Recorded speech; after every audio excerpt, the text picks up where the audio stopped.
So I didn't know that I was going to do this, but I think I can do it.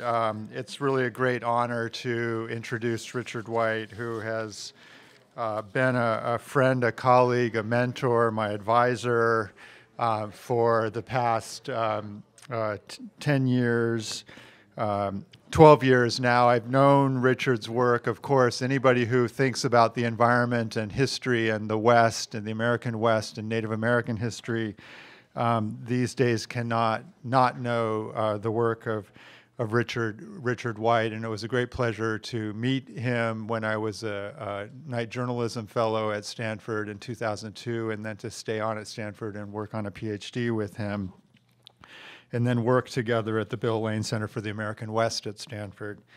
Richard is the Margaret Byrne Professor of American History at Stanford University. His scholarship is said to have been path-breaking in three related fields: the American West, Native American history, and environmental history.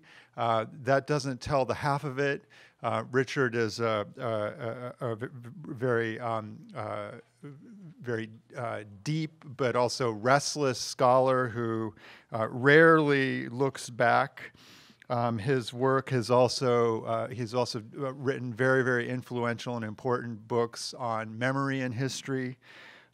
His most recent book, Railroaded: The Transcontinentals in the Making of Modern America, is a history of space and the shaping of space in the American West, as well as of capitalism and information. And he has other very important, influential books in the fields that we've been talking about: The Organic Machine, A History of the Columbia River, and dozens of very important, influential essays, including essays like "Are You an Environmentalist, or Do You Work for a Living?" Among many other awards and honors, he's a recipient of a MacArthur Foundation Genius grant, and please join me in welcoming Richard White.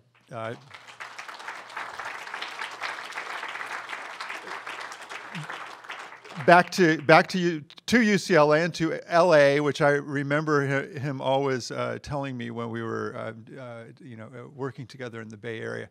Now, that's a real city.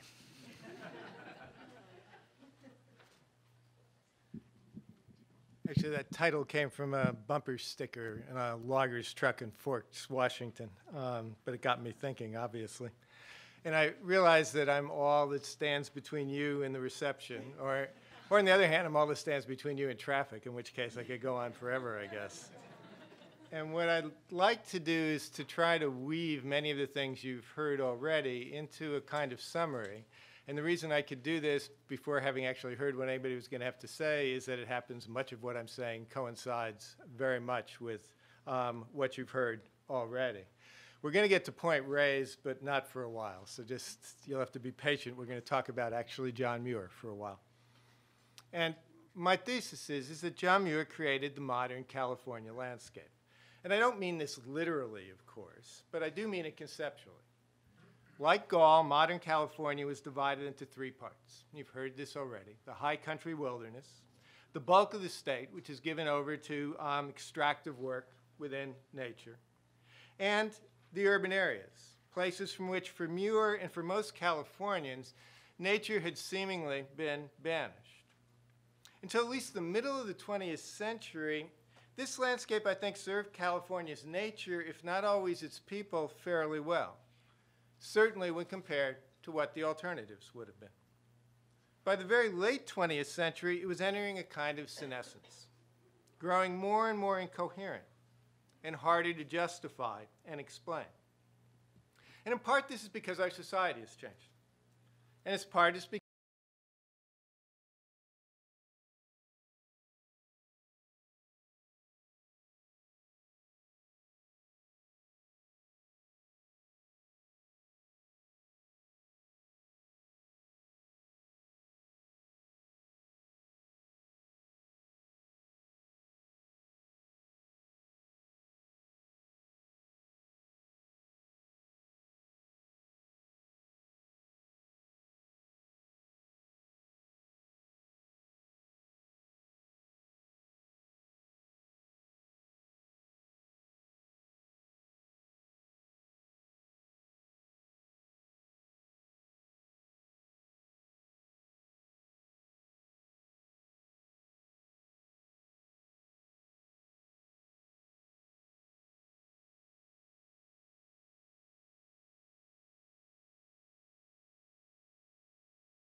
because the world has changed.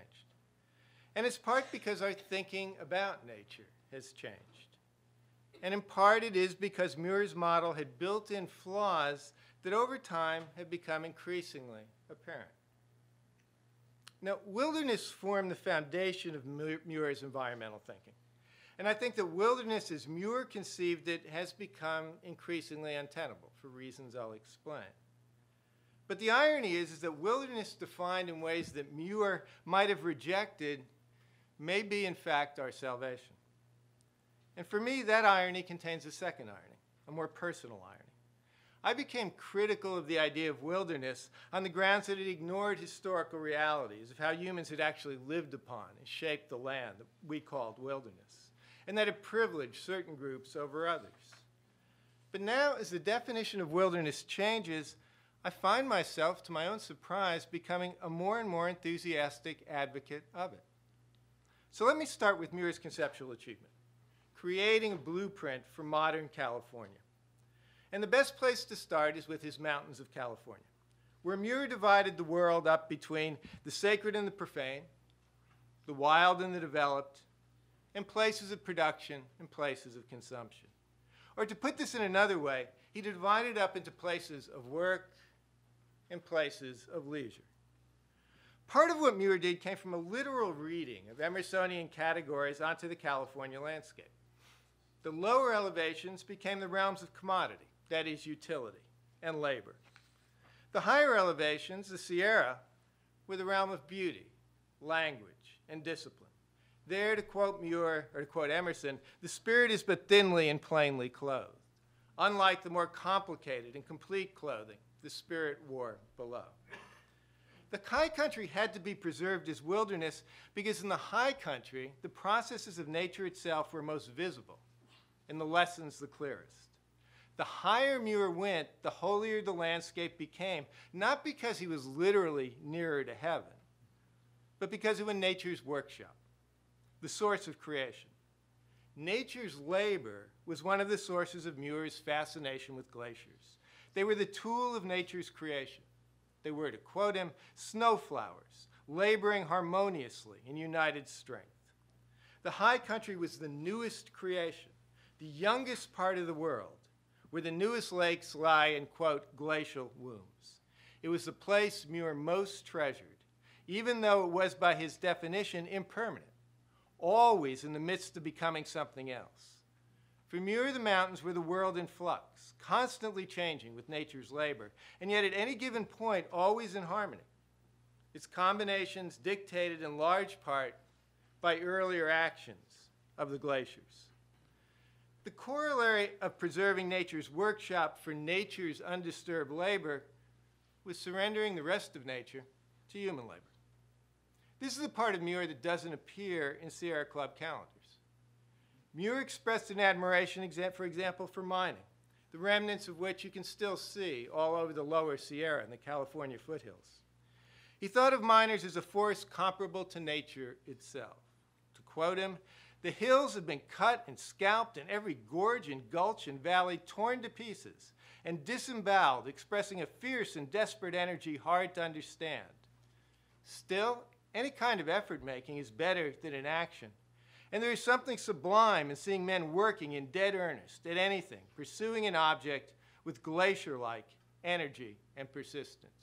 Glacier-like was the highest praise Muir could give to anything.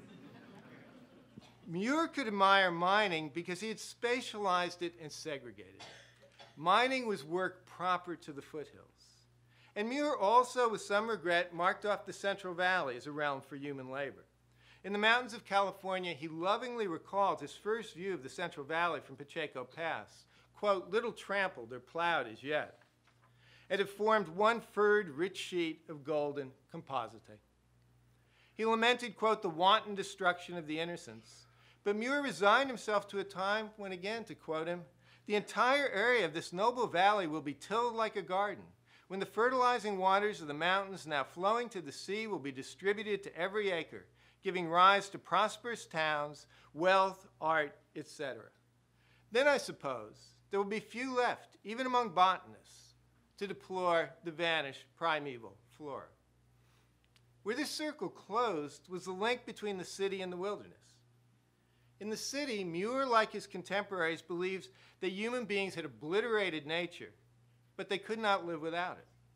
They needed its restorative powers. They needed the mountain wilderness to provide the necessary antidotes to urban life and industrial employment. Wilderness in Muir's schema was not the antithesis of the city, but its necessary companion. This was not so much for workers who lacked the time or the money or the leisure to return to the mountains, but the so-called brain workers, the middle and upper class white-collar workers who risked emasculation and defeminization in an industrial urban society. There was nothing contradictory or paradoxical in Muir's alliance with tycoons like E.H. Harriman or in his own career as a commercial farmer. As long as developments remained in their proper space, he would not object. Men like Harriman were, in a way, his clientele. Muir objected to the damming of Hetch Hetchy because human development impinged on the sacred area reserved for nature. His categories sprang from his division of labor. The high country was the realm of nature's labor. He had surrendered the rest of California to human labor, and it should not touch places like Hetch Hetchy.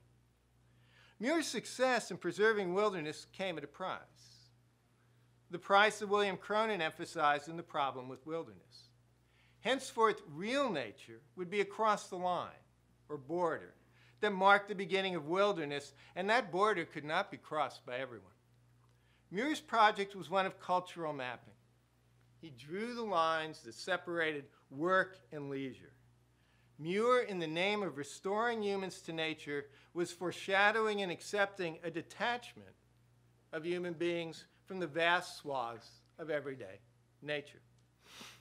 I've taught in Utah, in Washington, in California, and Muir has instructed all of my students, although a remarkably small number of them read involuntarily anymore. Actually, a remarkably small number of my students read anything voluntarily anymore. In Utah in the winter, at least when I lived there, the best place to see bald eagles was along I-80, west of Salt Lake City, where they happily fed on roadkill. But all my students knew this was not the proper place for eagles. They belonged in the wild. The eagles were apparently too foolish to realize this. Similarly, in suburban California, where I now live, and I'm just echoing what you've heard from DJ Waldy and from others, it abounds in deer, coyotes, raccoons, skunks, possums, vultures, hawks, eagles, and the occasional mountain lion.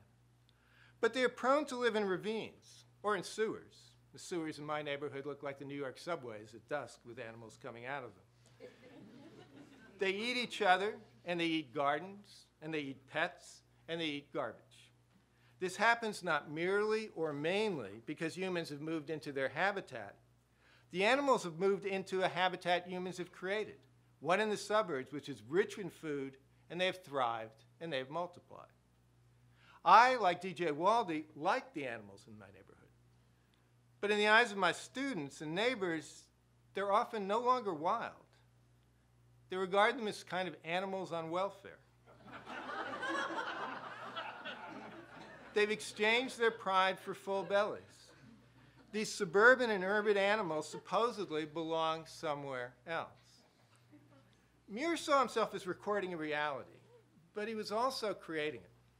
In the 20th century, the preservation of the wild became synonymous with the preservation of a supposedly untouched and pristine area, one usually at high elevations.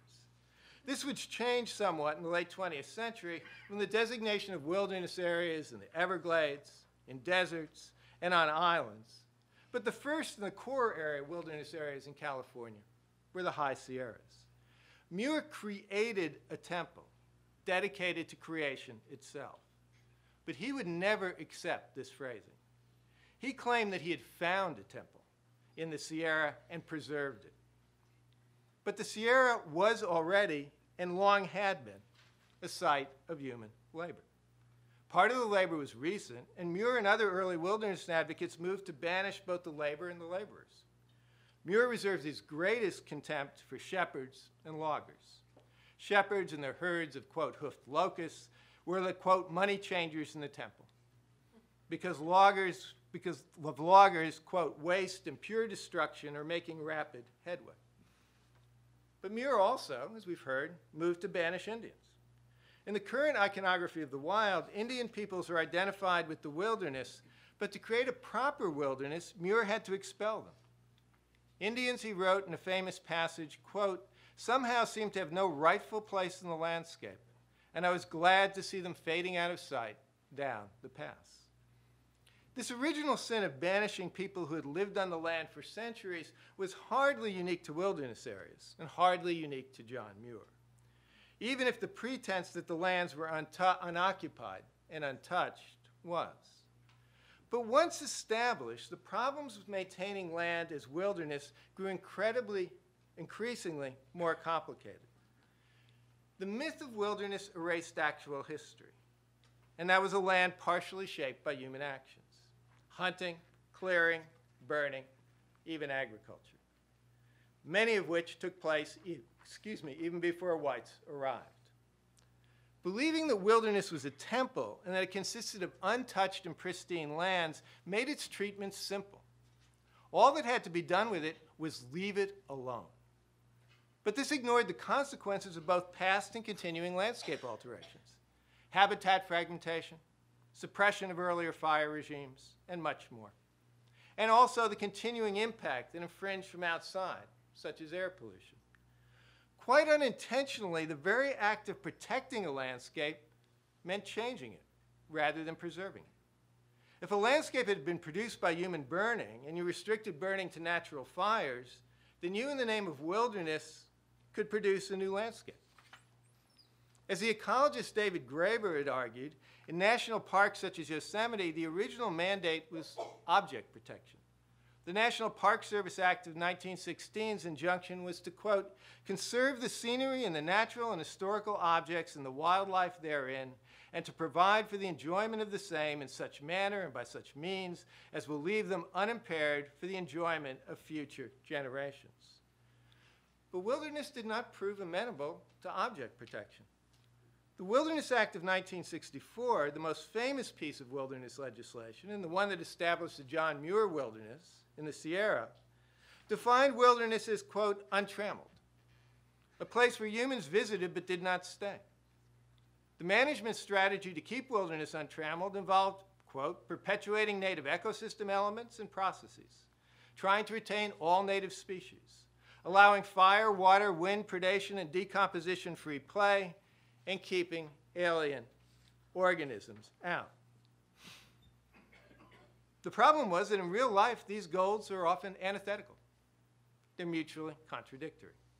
In Hawaiian national parks, in the Channel Islands, in the Great Smoky Mountain National Park, even in portions of the Sierra National Parks, there's considerable invasion by alien species, which overwhelm and eliminate native species.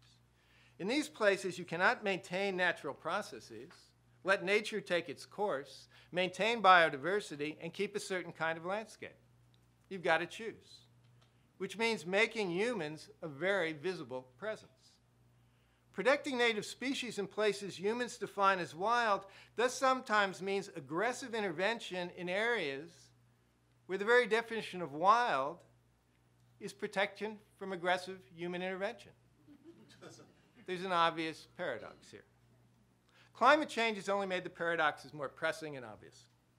How should managers respond when native species in wilderness areas that might have once simply shifted habitat to adjust to change cannot move and thus face extinction?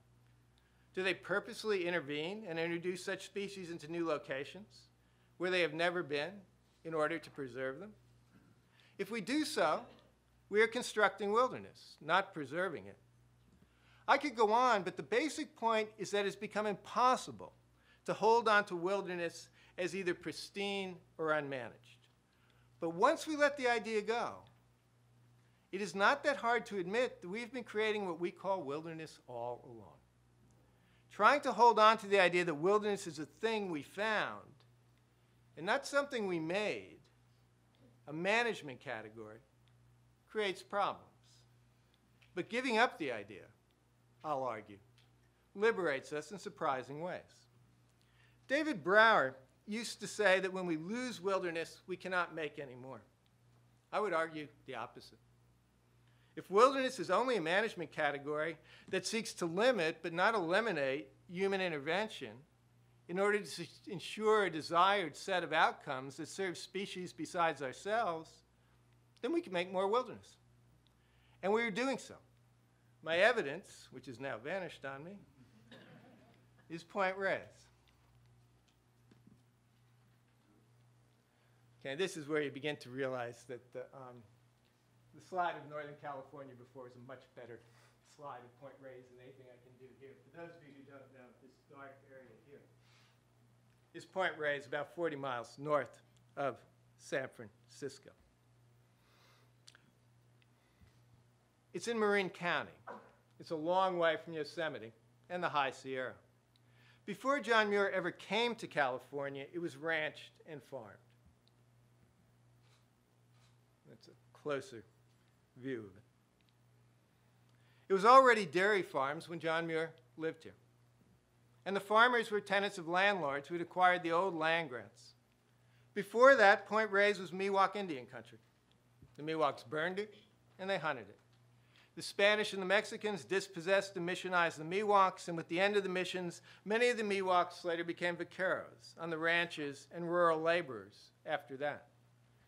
What happened to them is not a pretty story, but it is, as those of you who know, still left Point Reyes as a magnificent place.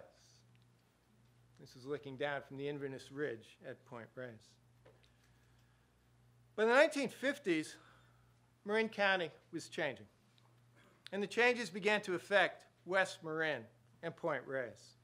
There were plans for a nuclear power plant just to the north of Point Reyes. Subdivisions and developments seemed the future, and dairies and ranches seemed very much the past. And the ranches, this is one, by the standards of California agriculture, were archaic, unable to compete with huge industrial dairies that emerged in the Central Valley. But it was equally clear that these ranchers did not want to sell to the National Park Service. Initially, nobody imagined a wilderness at Point Reyes. The National Park Service intended to keep part of the park as a pastoral zone. But how much of it and how it was to be managed was not really specified. George Collins, who was one of the chief supporters for the National Seashore at Point Reyes, imagined it as a recreation site, one with marinas, golf courses, stables, and equestrian trails.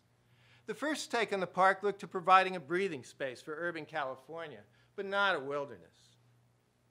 The government's support among local communities did not erode as they planned for the park because they barely had any to begin with.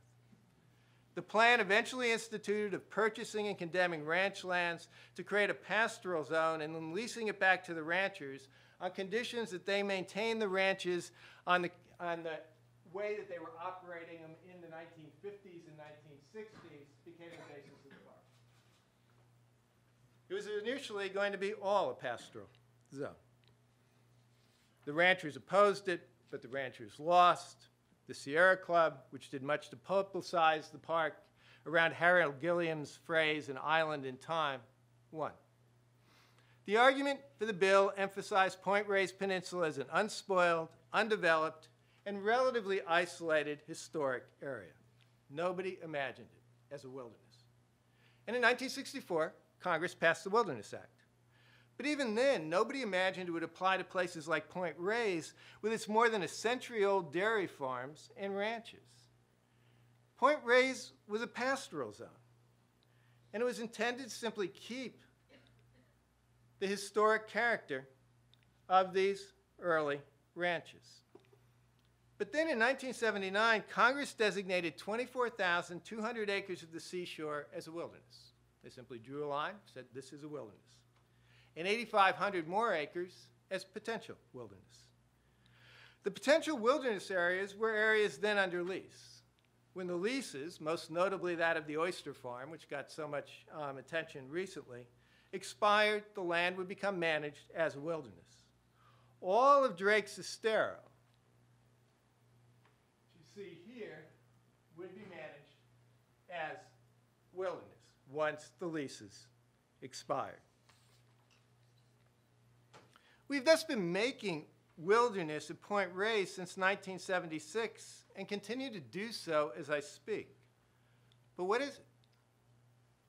It is, quote, an area of undeveloped federal land retaining primeval character and influence, without permanent improvements or human habitation, which is protected and managed so as to preserve its natural conditions. But just because there are permanent improvements is not a bar for wilderness. 40 years ago, there were ranches. Damn UCLA.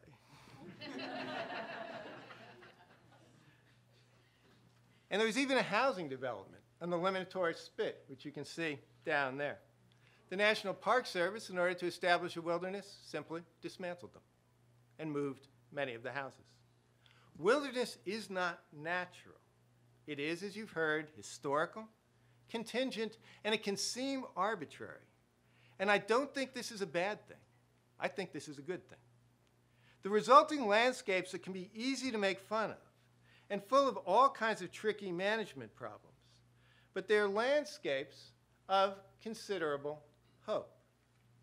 At Point Reyes, I'll come back to that, elk encompass the arbitrariness, the difficulty, as well as the promise of managed wilderness. You are looking here at a wilderness area, so you might not know it. Everything outside of this, which is a preserved ranch, is designated as wilderness. What it is, if you look at it one way, is a kind of fenced elk farm. Because the elk can't get out of there, there's a big fence that keeps them in. So you fenced off part of the edge of the peninsula and the northern part of the park and make it into a elk-dominated wilderness. Elk were native to Point Reyes, and there were still elk among the cattle on the Mexican ranches in 1846. But after the Americans came, the elk were quickly hunted out there and all over California. And by the end of the 19th century, Tule elk had dwindled to a remnant herd of about 30 that survived around Bakersfield. This herd supplied all the animals brought to Point Reyes to reestablish elk in the new wilderness, and most of the elk all over California. The results have been both spectacularly successful and controversial. They've been hopeful, they've been tragic, and they've been comic. Point Reyes has two wilderness sections. One, the one you're seeing here, exists only to house elk. The northern section of the park was once the Pierce Point Ranch, which you see behind you. This is where the NPS built the fence to keep the elk in. But wilderness demands management, and things did not initially go well when the elk were left to their own devices. There was not much genetic diversity in the herd, and inbreeding initially took a toll. When this was corrected, the herd went through a period of eruptive growth in the 1980s and early 1990s until there were way too many elk who were destroying the habitat all around them. This, too, demanded intervention. The NPS tried to control the numbers by culling, shooting elk, but gave up when there was a public outcry against the shooting of the elk. It's pretty easy with the public on the road to see them shooting elk up in there. What they then did was fed them contraceptives that were bought with donated money. Apparently there's no budgetary line for elk contraceptives in the federal budget. And elk on birth control and fenced-in preserves were stretching the definition of wilderness. But park officials also transferred a small group of elk to the main wilderness area in the southern end of the park. They became a free-ranging herd. There are now roughly 150 animals in the southern herd and a reportedly stable 500 at the northern Tomales Point. But all is not completely well. The problem is that while humans create wilderness boundaries and definitions, elk do not know that they are a wilderness animal. Some of the southern herd migrated back into the ranching areas, the pastoral areas. They have taken up residence on D Ranch, which is, you can see them off in the distance over there, bordering Drake's Estero, and one of my favorite places in the world. Others left the park and migrated towards Bolinas. In the pastoral area, the elk both compete with cattle for pasture and carry Johne's disease, a disease of domestic livestock that they have acquired and now they reinfect cattle with. the ranchers are not happy. Wilderness, like any other social creation, involves a certain amount of inconvenience and cost. It is not self-regulating. Last May, on a foggy morning, my son Jesse and I, who's a photographer, set out from the old D Ranch right here on Point Reyes to walk to Drake's Estero. There's no road or trail, or rather no current road, that still goes there. Remnants of the old ranch road lead to the Estero, but we cut through, excuse me.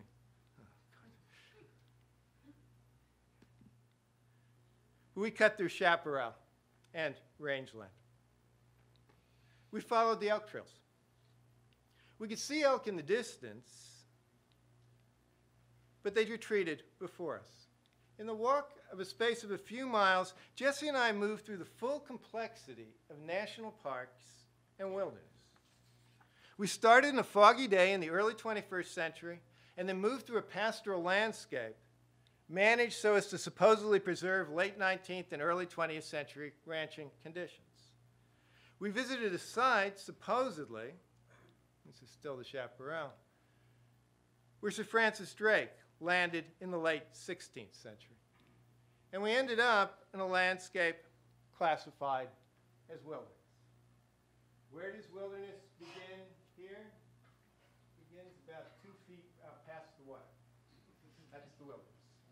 It's designated as wilderness. It's going to be managed as wilderness. The beach is still part of the pastoral zone. That's part of D Ranch. To manage it as wilderness is supposedly to return it back to primeval conditions, by which we mean something like it was before whites arrived. There's no stability or harmony here, and few of the mystical connotations Muir granted to wilderness. There are only different kinds of management strategies, and the boundaries between one or another, where they're applied, that boundary is porous.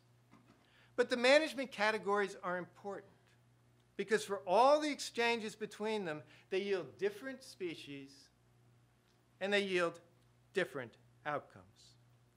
And indeed, the differences in their ability to exchange species is probably exactly what we should encourage. The elk cross the Estero and graze on D Ranch. And at the edge of the Estero, off over here, out of the wilderness area, is one of the few places where you'll have roosting egrets and great blue herons. But why are they there? They're there because that used to be a hunting lodge. The hunting lodge is now gone. It's been destroyed, but the Monterey pine and the cypress still remain, and they've been where the birds make their roost. The nature that I encounter at Point Reyes is fascinatingly hybrid. And it's hard to escape the mixtures of built landscapes, introduced species, reintroduced native species, and more. Purity is not attainable. And our work is inevitably mixed with nature's work. Everything that Muir tried to keep separate bleeds into each other here. But that does not mean that Muir is gone. His practice of space-making, boundary drawing, remains even if we recognize that these boundaries have become hopelessly porous. And John Muir himself remains. John Muir's home, his fruit ranch near Martinez, is now a historic site. As a ranch, it was contemporaneous with D Ranch, the place where we started that hike. Martinez was distant from the High Sierra wilderness. D Ranch, the preserved pastoral, abuts the Point Reyes wilderness. This would have disturbed, maybe appalled even, John Muir. But he, his life, and his ideas are nonetheless present in both places. His 19th century ideas form the warp and the weave of Point Reyes. And if it is a hopelessly contradictory place, it is also a beautiful place. And it's just 40 miles north of San Francisco. Without the park, it would today be freeways, subdivisions, and maybe nuclear plants. Such things aren't bad, but such things, well, maybe nuclear plants are. but they are common. Point Reyes is uncommon. Given these alternatives, I will admit all of Muir's flaws, and I'm willing to live with all his and all our contradictions. I'm also very happy to manufacture wilderness. Thank you.